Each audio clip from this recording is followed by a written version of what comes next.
Enter interior basement. Fields looks at Butler, compliments him about his recording and editing skills, says he really liked last week's episode. What are you doing? What are you doing? That's not what you're... Let's try this again. Field stands up and shakes Butler's hand, congratulates him for a job well done. I'm going to stand up. It ain't going to be shake your hand. Field, all right, let's try this. All right, Field tells Butler that he is his best friend.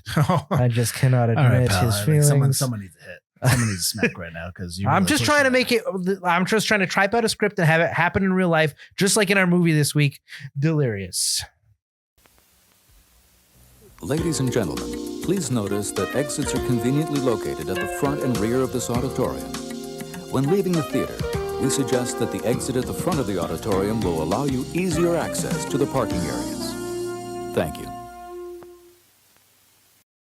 Hi, I'm Mike Butler. And I'm Mike Field. And you're listening to Forgotten Cinema. Each episode, we highlight a film that, for a variety of reasons, was forgotten by audiences. Whether it be because a more popular movie was released at the same time, or the film simply didn't catch on with audiences in its initial run. We'll discuss what we love about the movie, maybe don't love about it, but we'll always recommend you revisit it. You never know, you might find your own Forgotten Gem. If you enjoy Forgotten Cinema, we want to hear from you. We're on Instagram, Facebook, and TikTok, with a platform with a backlog on all platforms of over 200 episodes for your listening pleasure. Nice job, Slick. Thought you could do it without reading. Well, that's the thing. The only times I messed up was when I glanced back at the terrible. What's going on? Not much, I've been writing a soap opera, obsessed with the lead actress, but she wants nothing to do with me because, so. Whoa. I don't know if that hate for you or John Candy. That's hate for me. Okay. She's kind of snooty and stuck up. So she was making out with some other dude. I got upset. I drove into a ravine or whatever. And then I woke up in. That's not what happened. I woke up in my soap opera world. All right. We're doing the movie Delirious. So before we get into the facts, I'll give you a little synopsis, not what he just said. And then we'll get right into it. Jack Gable, a soap opera writer with little in the way of a love life and even less job security, that's not true, takes a knock on the head one day and wakes up in the very television show he has been writing. He discovers that through his typewriter, he can control events in his new reality. At first, Jack believes this will help him impress Laura, the actress who plays the program star, but soon he realizes that no matter how much power he has, he can't control everything. Beautiful. All right, so Delirious has a runtime of 96 minutes. It's rated PG, which I was surprised. I thought it would be a PG-13 film. As was I. It has a production budget of $18 million. It came out on Friday, August 9th, 1991. Opening weekend, it did $1.8 million. Domestic, $5.5 million. Had no international numbers because I guess it did not come out internationally. And a worldwide total of $5.5 million. So if you remember the budget of $18 million, this movie was not a hit. Distributed by Metro Goldwyn Mayer, more known as MGM. I told you it came out on the 9th, so let's go back a week to the 2nd of August and a wide release that had Doc Hollywood. Remember that? It's what Cars is based on. Yes. Also, that's what killed us. That's probably one of the things that killed this movie for sure. Totally. Michael J. Fox. Yes. Is Doc Hollywood on our list? No, I don't. Are we saying it's forgotten?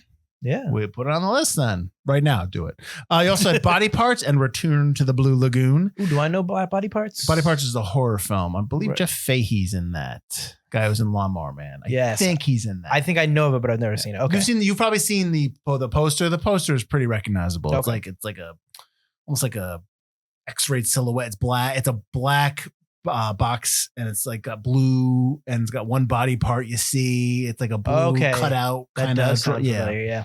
The 9th, which was when Delirious came out, it went up against in a wide release the Jean-Claude Van Damme film Double Impact. Now we're laughing, but this is when Jean-Claude Van Damme was big. Yeah. Pure Luck, the Martin short film, and the movie Bingo, which is about a dog. The 16th of August, the week after, you had a wide release of Mystery Date and The Doctor, and then a limited release of The Commitment. Do you remember any of those films? The Commitment I know of, but I've never seen. Bingo I watched. I never owned, but I know my parents rented it for me. I remember watching it when I was probably like 5 or 6 when this came out. And then the other one's Mystery Day or The Doctor. The Doctor's with William Hurt. It's like a feel good film. It's like almost like Patch Adams type thing. It's a big time drama. And then Mystery Date is with Heather Graham and I don't know the kid. Elijah Wood, maybe. I think it's like a kid actor in there. Okay. So yeah, like But that, I do not know. Yeah. Okay, it's a comedy. Yeah, no, a lot of these are not ringing bells for me. Delirious is directed by Tom Mankiewicz, who also directed Dragnet and a lot of the episodes for TV show Heart to Heart. I think he is the executive producer on that. He's also a writer, Butler. He wrote a bunch of Bond films, including Diamonds Are Forever, Live and Let Die, a lot of the early Moore film. No, that's not a Moore film. Diamonds Are Forever. Diamonds Are Forever was the last Connery film. Yeah. Which, fun fact, Connery actually gave his entire paycheck in that film to charity. There you go. I don't know. He did not want to come back, and he came back just to be able to give he asked for a larger salary and gave it all to charity, which I thought was pretty cool. What a nice guy. Live and Let Die is Roger Moore. The first Roger Moore. What? Is that the first one, Live and Let Die? Yeah, I believe so. This film is written by Lawrence Cohen and Fred Freeman. They are a writing couple, a writing duo. They've done a lot. I think they both wrote and created the TV show Empty Nest. They also did The Big Bus and Spies, with like a Spies with an S asterisk, P asterisk, Y asterisk. It's a weird title, so they did that. They are also their cinematographer was Robert Stevens, who was a cinematographer on our very first episode, The Burbs. Yeah. He also did Serial Mom. He does a lot of second unit DPing on some pretty big films. So if you ever look up his credits, you'll notice that. Composer was Cliff Eidelman, who's done The Sisterhood of Traveling Pants and Big Miracle.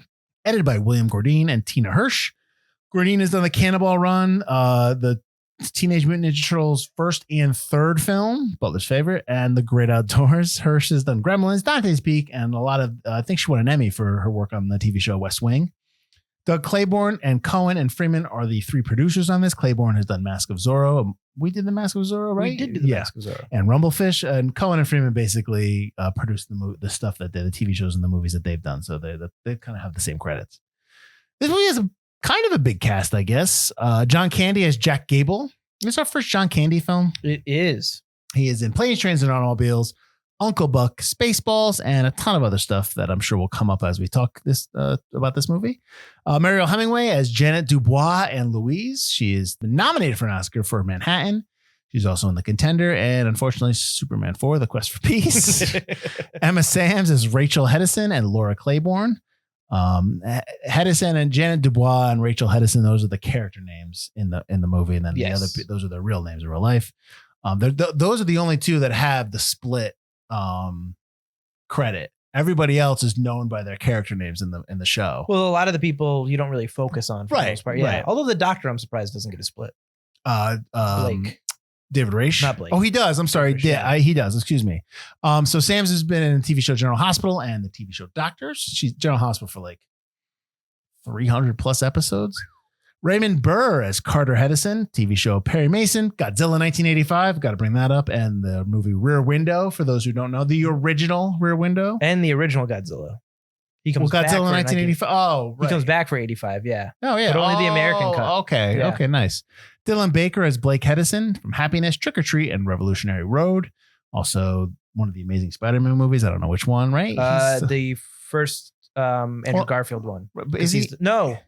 Yeah. Not the. No, he's in teacher. the Peter Parker one as the Lizard, but he never got to play the Lizard. He's in Spider-Man 2 or 3. I thought he was in the Amazing Spider-Man. Oh no, that's what's his face? Reese Ian or whatever. Yeah, from Notting Hill. Yep. Charles Rocket as Ty Hedison, Dancing with Wolves and Dumb and Dumber. If you saw him, you would. He's a character art. He's been in a ton of TV. Yeah, stuff. I recognized him as soon as he appeared on screen. David Raish as Dr. Paul Kirkwood, and Dennis is his name in real life. He's in Burn After Reading, an episode we did. In the Loop and the TV show Sledgehammer. Andrea Thompson as Nurse Helen Caldwell from the TV show NYPD Blue and the TV show Babylon 5. Zach Grenier as Mickey from Fight Club and the TV show The Good Wife. Jerry Orbach as Lou Sherwood. Jerry from Dirty Dancing, Law and Order, and of course Beauty and the Beast. Renee Taylor as Arlene Sherwood. She's in the 1967 movie The Producers, and she was on the TV show The Nanny. And then Mark Boone Jr. is the cable man. If you recognized him, you would probably notice him from the TV show Sons of Anarchy. I don't know if you recognized him. I recognized him from like doing the stuff in the 90s. And then I was like, oh, wait. And he's the same guy from Sons of Anarchy. Yeah. Because by Sons of Anarchy, he's got that long hair and the beard. Yes. It's like, he's heavier. Oh, wow. Yeah. He's a lot heavier. So it's like, it's way different. But I do remember seeing him in a ton of stuff back in the 90s in the way he looks there. Mm-hmm. Yeah, Margot Kidder's in there for a quick hot second. Robert Wagner, who actually is pretty. Robert Wagner has a really good cameo in this. as think. Robert Wagner. Yeah, I know, but it's funny. It makes me laugh. I don't know why Margot Kidder's in this. She's She just. splits. It's 2 seconds. I'm like, wait, it's low. Oh, It's no, almost she's like gone. it's almost like she's like, what are you shooting over here? What's this Delirious? Put me in a scene. Like, it's almost like it's like that. All right. So as I mentioned last week, and I mentioned that I completely, in our selection show that we did for this season, I described this film and I completely got it wrong. So I do remember seeing a lot of this, and I remember, I'll just tell you my experience right now. I was still laughing at stuff that I remembered laughing at back then. I'm like, oh, I remember liking that line. So there was other stuff like this. I'm not sitting there telling you this is the greatest everything since sliced bread, obviously, but I'm curious what you thought of it since it's your first watch. I was very Underwhelmed. Here we go. underwhelmed. Here it comes. There are a couple of moments that I like, but for the most part, I didn't laugh at most of it. I didn't think it was very funny. But like a lot of things where we watch them where they're a little older like this, it's like, yeah, but Butler, you've seen 8,000 things that came after this, that this is probably one of the first ones of this or something, that kind of high concept conceit in a comedy film. I've seen other John Candy stuff. So it's like in the pantheon of John Candy that I've seen. And there's a lot of John Candy I also haven't seen. This was kind of is lower on my list, but there are a couple of other moments. Like Have you never seen The Great Outdoors? No, that is one I have not seen. Are you kidding me? With That Dan is one Aykroyd? That is one I haven't seen. Ooh. I watched the trailer popped up on his IMDb page though, and I was like, why haven't I seen this? Suck movie? My Wake? You never. I do know the term "suck my wake," yeah, but I haven't seen that one. Come on. But this movie, it underwhelmed me. Okay. But I mean, I'm not saying it's a total waste. Like, Okay, it's so not like I'm not going to be like, but You don't think- How dare you like? well, this? let me ask But, you like, this: do you think John Candy is funny in this movie? No, Really? Because I think he may. You know, how about he this? has a couple of really Right, good lines that's that what I'm might saying. be him actually doing lines, but I think for the most part, it seems like he's really sticking to the script in a lot of things. I just don't. Some of it I just really don't connect. Like, I don't laugh at. I don't think it's very funny. But there's a couple lines where I'm like, I'm sure John Candy threw that in, and I like that. But a lot of those come in toward the end. Wow. Okay. So, all right. Well, did you? I don't want to sit there and be like, what did you think was funny? I'll tell you that my favorite part is probably Dylan Baker's character of Falling Blake apart. falling apart. That was one of the things I laughed at every single time.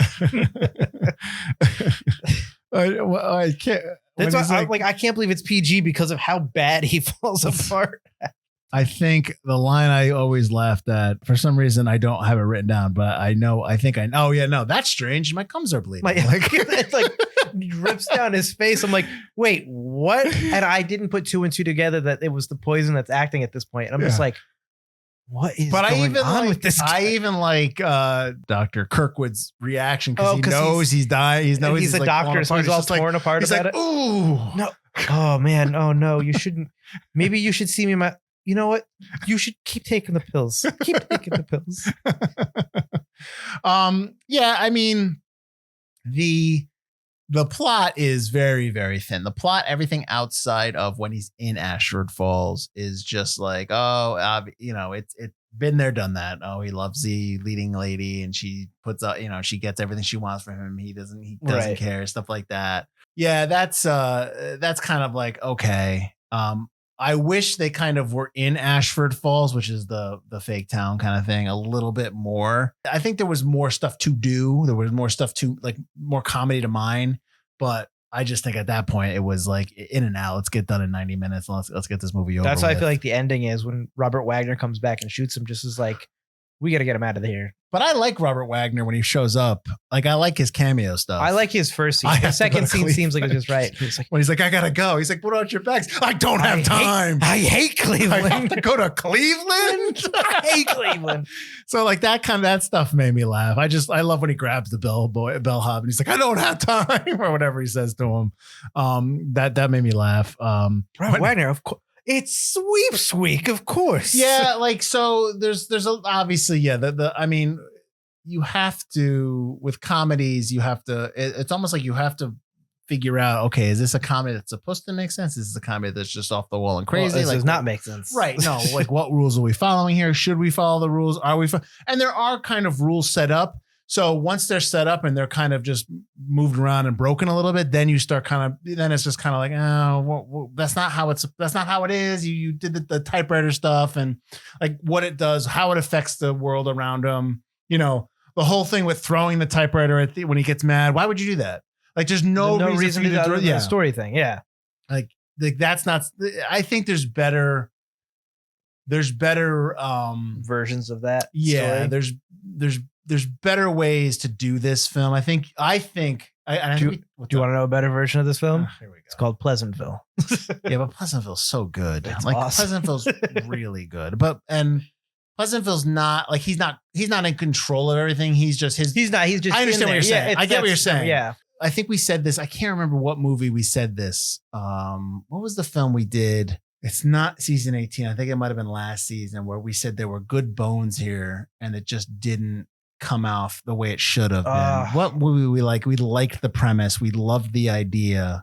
And we said it was like ripe for a remake because right. I can't remember. And it's season 17. I'm not saying that this film is as ripe for remake, but I'm saying the premise in this film entices me enough that I would love to like see some or take a stab at or see this done in a better way. Cause I think there's a good movie somewhere in this way, not what we see on screen, but what could be done with this premise. Sure.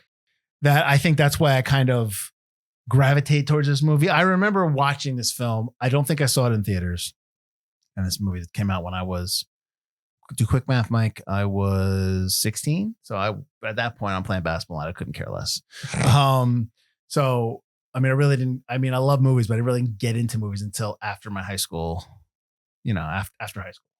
After he was done being a jock. I watched stuff. I just didn't I was taping stuff all the time on TV, all the time. I was staying up late and watching. So you were still in the movies. Yeah, I was. I just wasn't as, I think you weren't actively. I didn't admit it to myself. Right. I probably watched this on VHS at some point. I probably just like scooped it up because John Candy was in it or whatever. He's so like dead center on that poster. Yeah. They're obviously like, watch it. It's John Candy. And knowing how I'm talking about it now, I probably would like the premise of the film. That's probably why I was drawn to it. I agree with you, but I just think there's stuff in here that made me laugh more than probably made you laugh. So, I mean, like I love when he walks in and sees the fridge. He's like, Jesus H. Christ. And it's like a huge fridge. The only thing I could think of was it's a Trolson fridge. Yeah. And he opens it. I'm like, this was 1991, probably filmed 1990. These fridges have not changed in over 30 years because these are the exact same fridges we had at the movie theater. Why change a good thing? Exactly. And you're always going to need them. Wow. But when he opens it up, she just has her yogurt. I thought you were talking about the small fridge. Well, I need it for my things. And it's the yogurt and the apple. Oh, that was funny. That made me laugh. Or when I think at the end, like he's fed up with the Laura character and she's like, I forgot my shoulder pads. Who gives a shit? That's one of my lines I like. Yeah. When he starts yelling at her, I'm like, yes. Yeah. So stuff like that. I enjoyed. I like the cable guy when that comes back up with Raymond Burr. Yeah. I can't pick you. I have to wait for the cable guy. I have black bars on 2 and 7. And then at the end, he shows up and it's like, we have to stop her. We have to save her. Oh, wait, the cable guy's here. Oh, do you know how long I've been waiting? And it's actually, you have to really kind of know Raymond Burr and the work he's done. Sure, yeah. This isn't a type of film you would see Raymond Burr in. So it's funny. It's neat, for lack of a better word, to see him in something like this where he's playing it straight, but it's funny. It's hilarious. Yeah. His stuff, like Butler said, that scene right there is pretty good. It doesn't like the Dylan Baker's character. What's his name again? Blake. Doesn't he say like, I can't, I have to go, what is he have to go balance my tires. Why? You have to do that right. And even Raymond Burr goes, you have to do that right now. And he's just like, yes, for some reason. And he walks off. Yeah. So there's like little parts like that kind of kept me into it. But like on the whole, I understand what you're saying. I mean, I get it. I did like Charles Rocket as Ty Hedison. Yeah. I think he was playing it. I think a lot of people were playing it super soapy, which makes sense, but he was just kind of playing it like a character in a comedy. Yeah. But I kind of like that. His line of like, it was before he even knows about my my amnesia. Yeah. Or when Amnesia. when he keeps saying like, she's your sister, or is she? Or like, is she? If that even was my mother, even if you are my dad. I think that was also one of my notes was I wish they kind of leaned into the soap opera aspect of the show a little bit more. Yeah, they really focus on Gates, which makes sense to John Candy's movie, but yeah. Yeah. One of the lines outside of Ashford Falls that I enjoyed was when he's talking to Lou Shearwood And basically he wrote the show Bible, the new show Bible, and they want to change. They want to change characters or something. They want to make the Hedisons poor. Yeah, Or no, he wants to make the Hedisons poor, and they want to keep them rich because that's what people like. He wants to have Rachel get a real job. They're like, no, why would we do? But anyways, they're talking about how instead of killing her off, how about she gets it? And he's like they want to give her a tumor, so she goes, brain tumor. Yeah, he's like, what's that? The third brain tumor of the season? And Sherwood Playboy Auerbach's like, Jack, it's a long season. So I mean, I like that. I do have some facts for you, Butler. What do you got? Because I really this is a fact light. Well, how about this? Did you, when you saw Ashford Falls, when they're downtown in the center area and all that stuff, like they're doing them, did that look familiar to you? It did a little bit. Okay, yeah. so that's actually Warner Brothers Ranch. When I watched it, the most recent one that it kind of, I was like, that looks like it. You never saw WandaVision? I did. Okay, so in WandaVision, when they're in the town, that's the town? that middle area when they do the magic show. Remember they have that whole magic show set up in the middle of town. Yeah, that's what I'm like. That looks like WandaVision. There was. It just recently got torn down. But just to give you an idea of what else is shot there, a lot of older stuff is shot there. So like the Donna Reed show, Dennis the Menace, Father Knows Best, I Dream of Jeannie.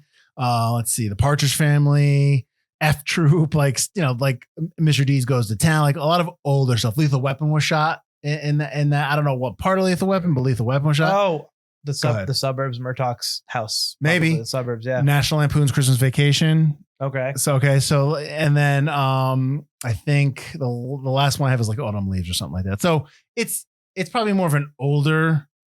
Obviously a lot of the stuff I didn't even say like I Dream of Jeannie and stuff like that. Did I? Okay. Yeah, okay. A lot of the older ones are there. When I saw that, I'm like, this looks oddly familiar. And then the WandaVision was the first one because you always see, and I think you still see the one that like Back to the Future's on, that whole set. Oh yeah. So you kind of always see that. I think we saw it in Sneakers. I remember when we did that episode of Sneakers, they used that. Remember that instead of the clock tower, it was the school. Remember, it was getting kidnapped. Yeah. It was snowing and stuff like that. I think one of the Eddie Murphy movies uses it. Norbit, maybe. Okay. I remember that. Yeah. What did the Burbs use that or a different one? So I remember our Burbs episode we talk about. Maybe the Burbs might have one of those. Was the Burbs Warner Brothers? No, right? I don't remember. Probably. I mean, there's probably. I mean, now. I mean, do they even have these things anymore? Do they even have these? Sets? Why would they need to? But sets are fun. They've got whatchamacallit now. Stagecraft. Stagecraft. Come on. Sets are fun. They're fun. In the scene where Gable and Candy and Emma Sands, Jack Gable and Rachel Ellison dance. I guess that was all them dancing. That wasn't doubles. That wasn't stunt doubles. That was them. And she was surprised how graceful and talented he was for a man despite his size. It's like, I don't think that sounds as great as you think it sounds. I don't think anybody wants to hear that compliment. But I mean, John Candy's always been adept at doing physical comedy. Yeah, absolutely. Yeah. I'm still kind of baffled that you haven't seen The Great Outdoors. In fact, you're putting that on the list. No, not even that. I kind of want to go through his movies and kind of see what I have. What have you seen? Both? You've seen Uncle Buck. I know that. Yes. Yeah. So that Planes, Trains, and Automobiles. Well, I mean, if you hadn't seen Home Alone, I've seen a lot of his SCTV stuff. Well, Home Alone, he's in it for like a hot second. Blues Brothers, I'm sure you saw. Blues Brothers. Let's see. I haven't seen Blues Brothers in a long time, but I have seen. I mean, he's in it for not as much. Right. JFK. God, that's right. I totally forgot he was in that. I totally forgot that.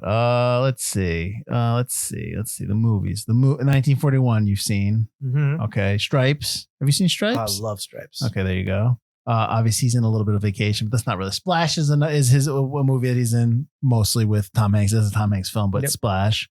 Mm-hmm. Summer Rental. No, I don't even know the title of that one. Summer Rental is him and his family. It's kind of like a money pit kind of thing. Him and his family rent this summer house, but it's like a complete disaster, and the whole vacation is just terrible. Okay, no, I haven't seen that one yet. Yeah, it's let's see. An overworked air traffic controller takes his family on a beach vacation, but is soon beset by a series of mishaps. So that's like, it's just like everything goes wrong that could go wrong kind of thing. You haven't seen The Great Outdoors, so that's Who's Harry Crumb? I don't even think I would suggest that to you, but that's Who's Harry Crumb's another one of his. I know of it, but I've never seen it. I mean, not even gonna tell you nothing but trouble.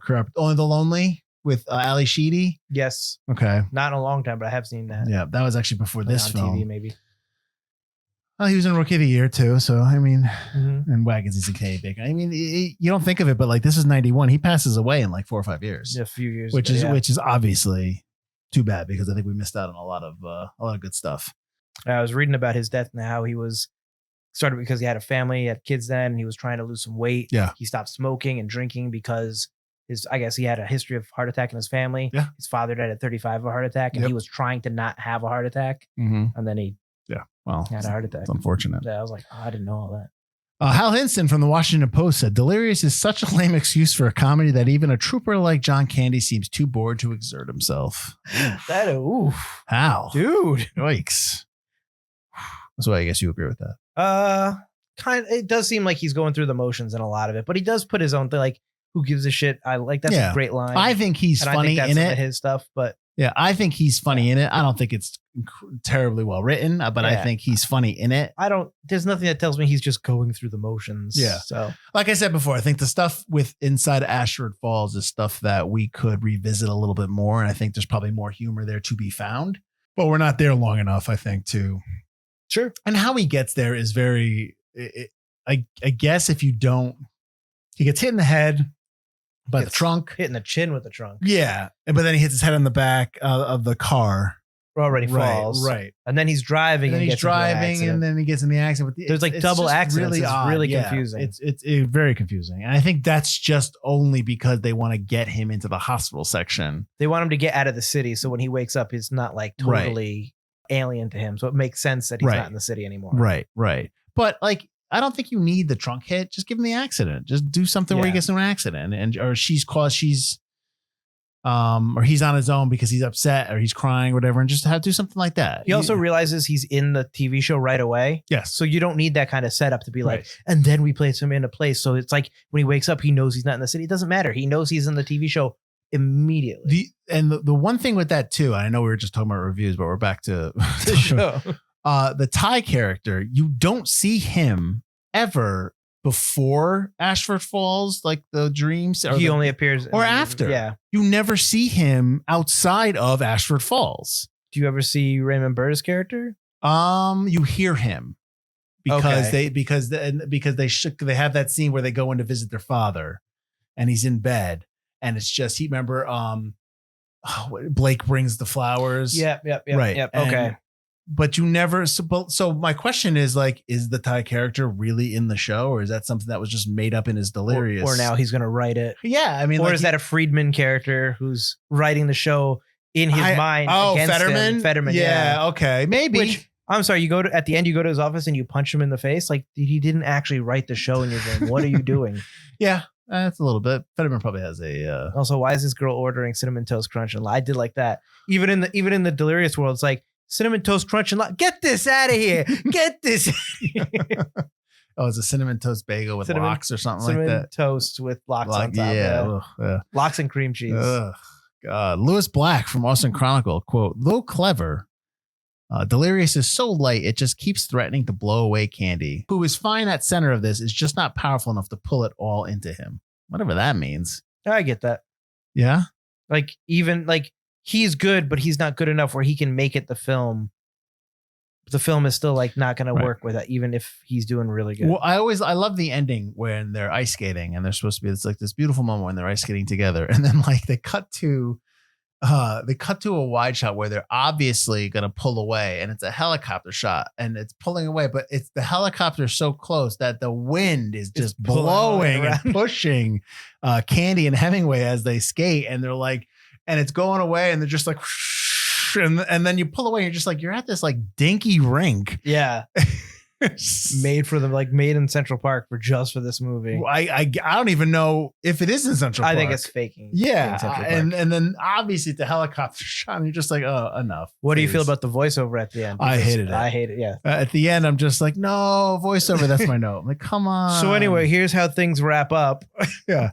And the song they play at the end, I'm just, my note is like, just So go away. corny. Go away.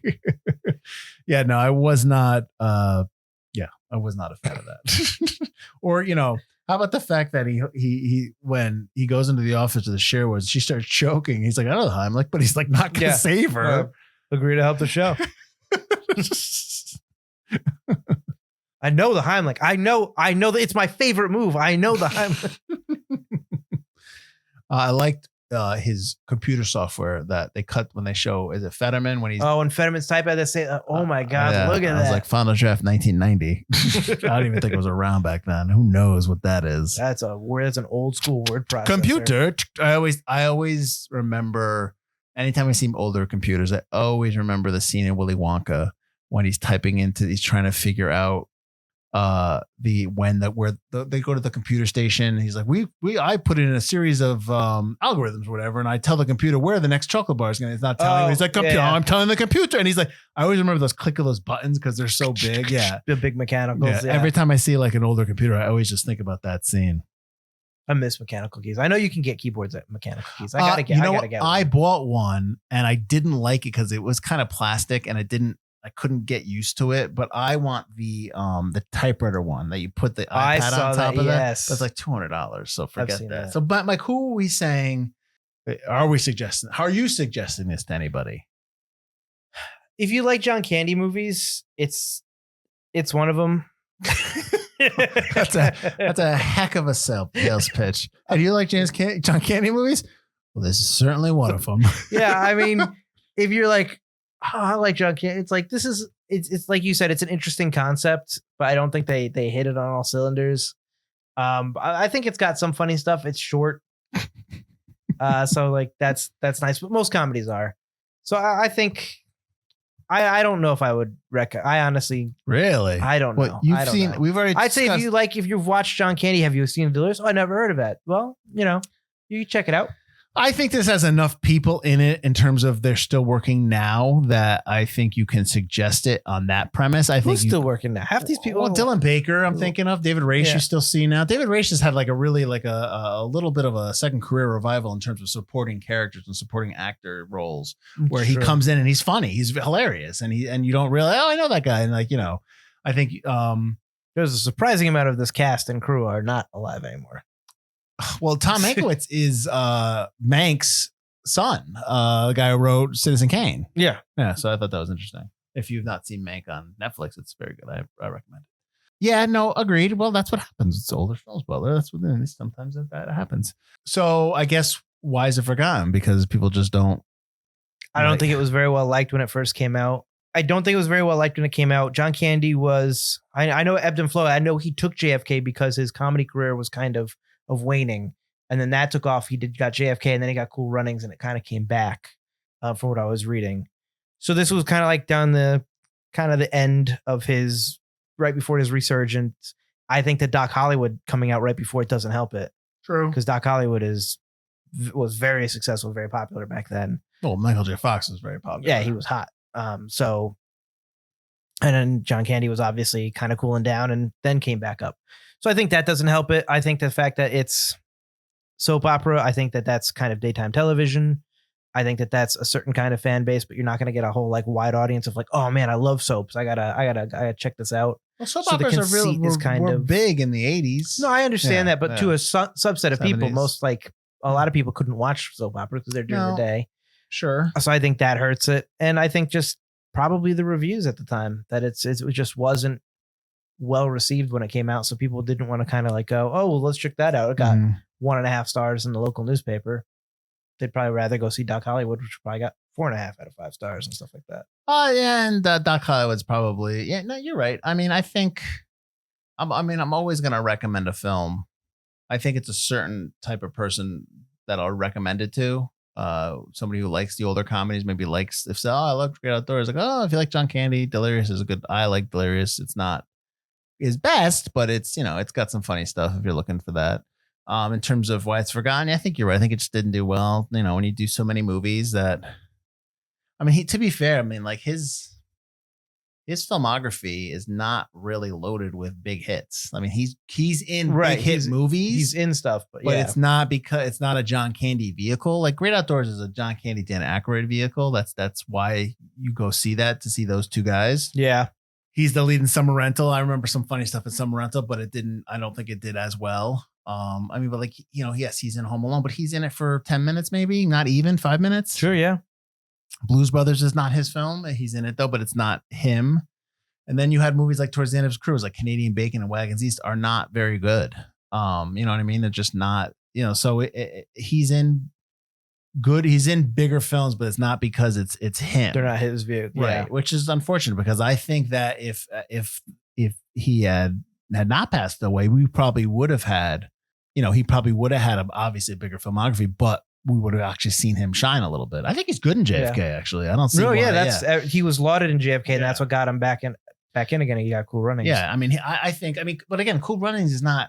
He's bringing humor to that, but Cool Runnings because of the bobsled team. Because of that's a feel good story. Sure, yeah. Well, again, that's JFK. It's not straight up comedy. So then he gets to there. I also forgot he was in Little Shop of Horrors.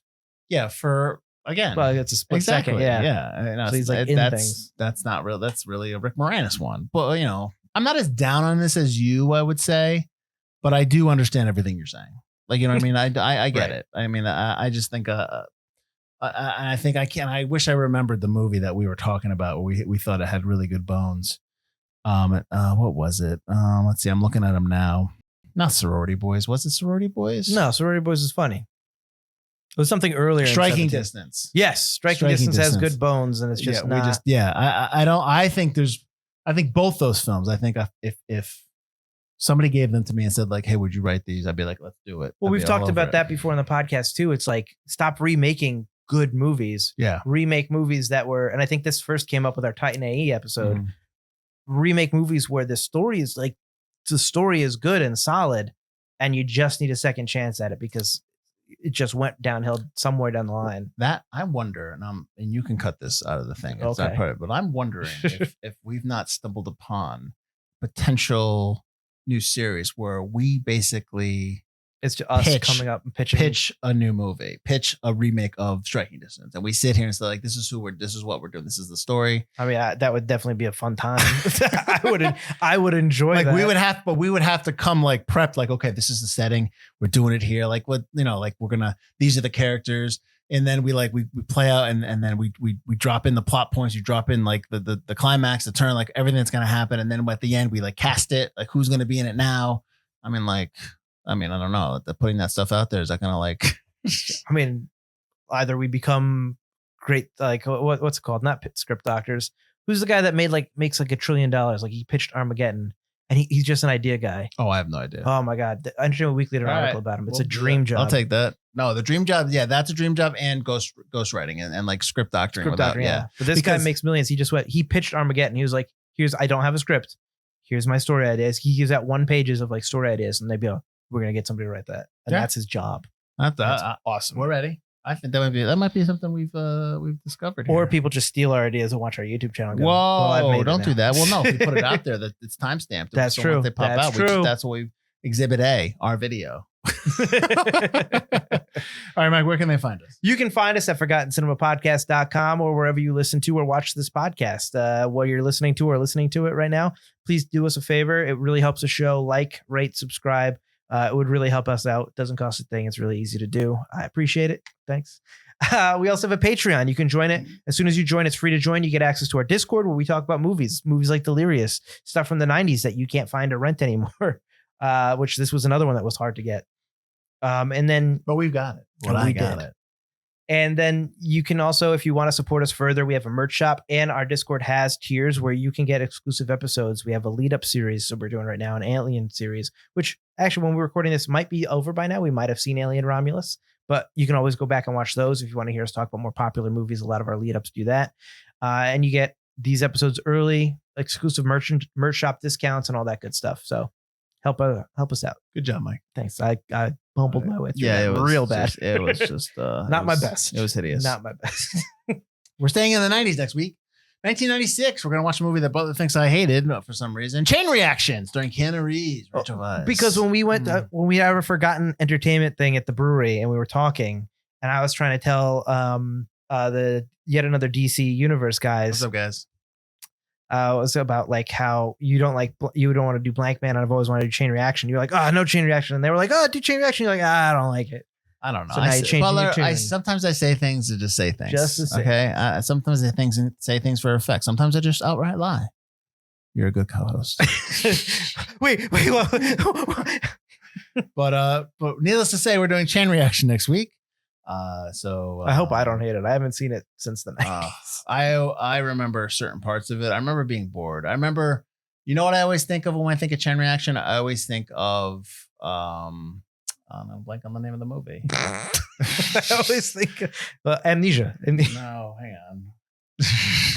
Whenever I think of Chain Reaction, I always think of The Longest Goodnight because it's the same style with Gina Davis. Okay. And I always like The Longest Goodnight more than Chain Reaction. So maybe that's why I say like I don't like Chain Reaction, because I prefer The Longest Goodnight.